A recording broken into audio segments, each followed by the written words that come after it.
And that was the beginning of running the country's oldest publication, our yearbook, which is which was at that time, Momina, 130 years old. The Grammarian is a fantastic publication. It's a great place as a student journalist to start.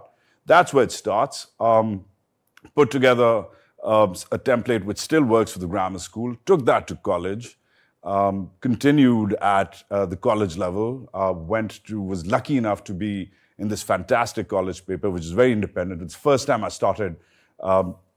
This was in Michigan, bang in the middle of the Midwest. At Ann Arbor? In Ann Arbor. Yeah. And the Michigan Daily has a old history, another 100-something-year-old paper, old history of covering wars, covering local politics, not just student life, but the city. And then 9/11 happens, and I'm a junior. One day, writing an editorial, and midnight, class in 7 hours. And then my editor, Emily Eichenbaum, this tall, blonde goddess, just a total crush on her.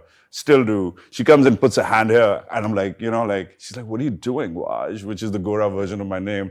And I'm saying, besides dying of a heart attack, I'm trying to write an editorial on the history department. And she turns around and says, well, if I were you, I'd go where history is being made, not write editorials about the bloody history department. She walks off, with her hips swaying in the sunset. And, I was like, okay. So a few days later, I got my house in order. I cleared my exams. I got my professors to let me off the semester early. Now, this is months after 9/11, 2 months after 9/11. By November of 2001, as the Americans had started the bombing raids over southern Afghanistan, I was there. By December... In Afghanistan? Yeah, I took a flight to Karachi, I took a bus to Quetta, I took a taxi to Chaman, I paid off the military, I got a motorcycle across to... Was it their way of deporting you, but silently deporting you? No, they gave me a camera, the college paper gave me a camera, and 5 weeks later, I was in Kandahar as the Taliban were coming out, again, going the wrong way, as the Taliban were coming out, and the US Rangers were flying in, the B-52s in the air. I was the only college journalist on the ground covering the war. What prompted you to go? I have this in my, I put this down as one of my talking points, and I'm glad that you just brought it up.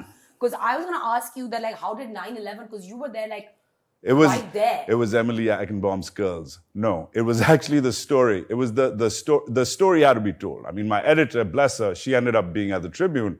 But that's what a good editor does, right? That's what a good boss does, is inspire you. Here you are sitting in Ann Arbor in the midst of this changing moment in American history, writing an editorial, which, I don't know, whoever's going to read about some funding of some department, but the way she said it, and she said, isn't there where you're from? Go where history is being made. What's stopping you? And what was stopping me?